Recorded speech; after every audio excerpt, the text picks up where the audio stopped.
Hi everyone, my name is Takela Mashe. Welcome to my channel.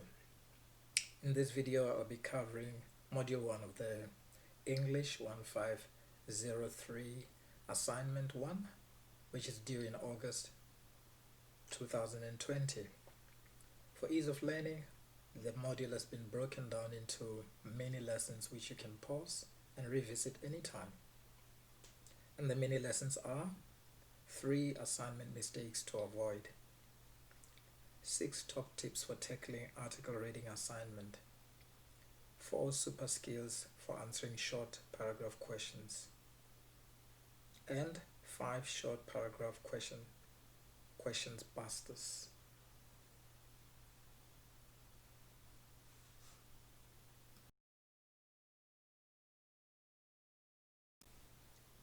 Lesson over here is the three assignment mistakes to avoid. Guys, what I've done actually here, I've looked at I think one of the most important section of your assignments, which is the declaration form. I think you shouldn't take this lightly. I'd like for you to actually have a look at that yourself. I don't need to waste your time just basically going straight to the zooming on the declaration form. I've got it in front of me here. I suppose you do as well. I mean, you can see that it says declaration name and student number. Those details are quite important, so you need to be able to write down your name, or not to forget to write your name and your student number. And then you need to write down the assignment topic, which is this particular one here, the article reading assignment, if you like, or you can just call it assignment 1. I'm talking about the one which is due on the 21st of August. And then let's just read through this together. Reading through the declaration form. It reads thus: I declare, make a note, I declare that this assignment is my own original work, where secondary material has been used, in brackets, either from a printed source or from the internet, close bracket. This has been carefully acknowledged and referenced in accordance with departmental requirements. I understand what plagiarism is and am aware of the department's policy in this regard. I have not allowed anyone else to borrow or copy my work. And it says signature and then date. I've actually underlined for you or for myself keywords that I thought were of interest here. Declare. You're testifying over here. You're making something known. You're almost affirming.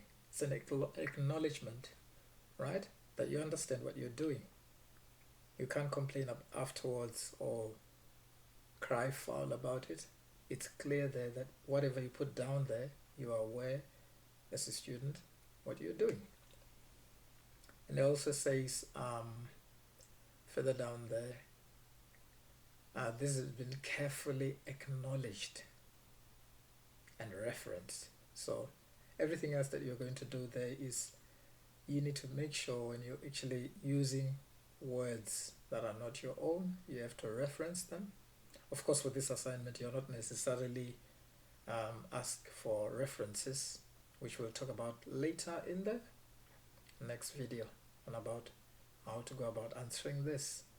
The next bit that I found of interest, which is one word I underlined there, is plagiarism.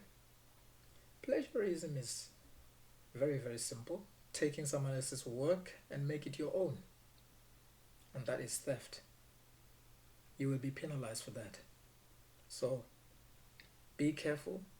So that is what I wanted to draw your attention to. So not reading and signing the declaration form.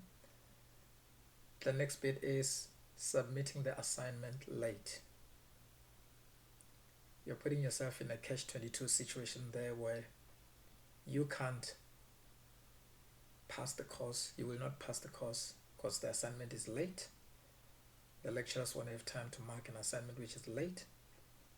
So to avoid this,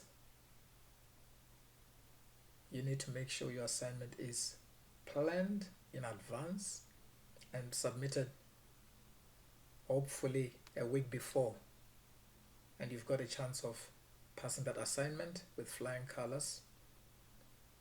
The last one there is exceeding the word limit per question. I think this assignment makes it very clear. The instructions are so clear here that you need to write at least, or I should say, do not exceed 100 words per question.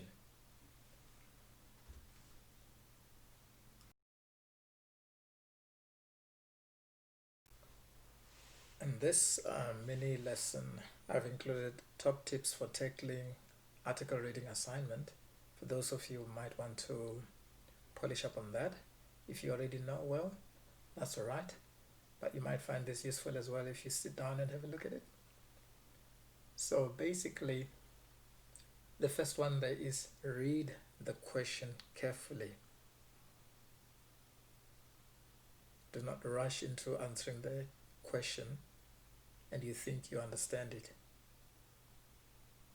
So go over, make sure, is this clear to me? Do I know what I'm being asked to do, or what information to include? And as you do that, as you read, underline command words or terms. Some of you might know them as instruction words. What I'm referring to here is examples of such words: compare and contrast, cause and effect, describe, discuss. Those are command words. They are telling you what you need to do. So make sure you underline that in each question so that will help you shape your answer. The next one there is use the marks available to plan your answer. Your first assignment 1, is out of 50. That is 50 marks. The total marks given is 50. There are 5 questions. So if you divide 50 by 5, you get 10. That's 10 marks per question. So what you're required to do there is, for you to actually earn 10 marks per question, you need to include at least 3-4 facts, convincing facts, right? So that is how you're going to actually plan your short paragraph. And keep your answers relevant to the question. I think that is self-explanatory. Be relevant. Do not waffle. You will lose marks. Connect your points together with linking terms.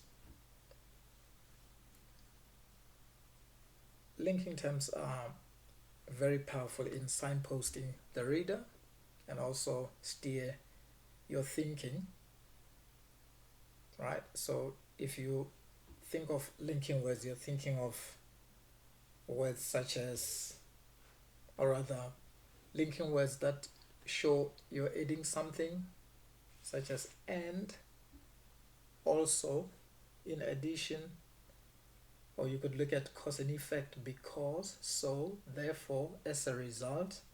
Those are linking words, but they're really very useful in you coining your story. Write short paragraphs. They give your answer a very clear structure. That also shows the reader, your lecturer, that you have done the work. You've done your reading, you've condensed the work, you've edited and edited until you produce a crystal clear answer.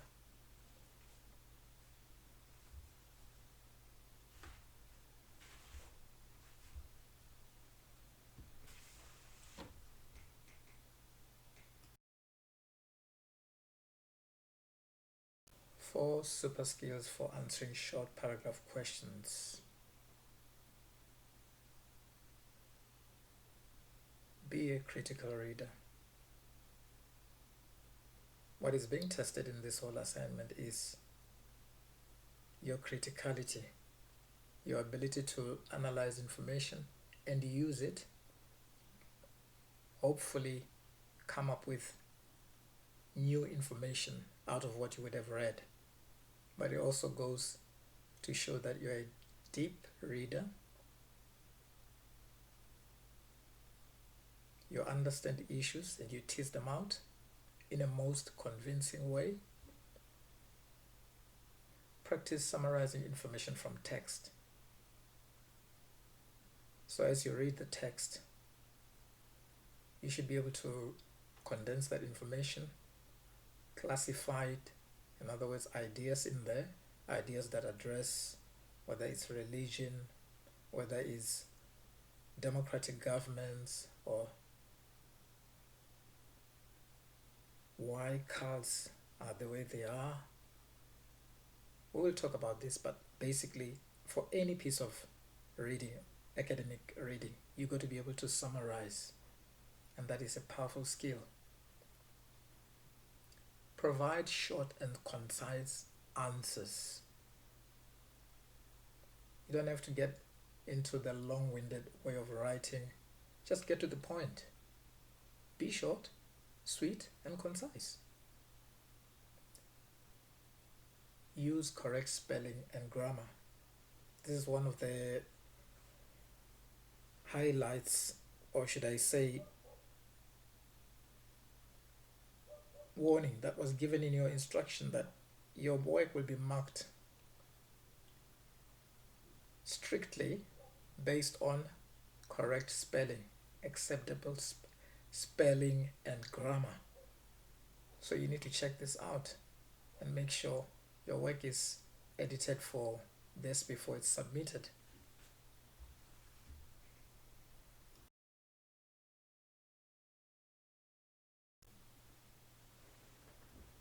The last mini lesson is 5 short paragraph question busters.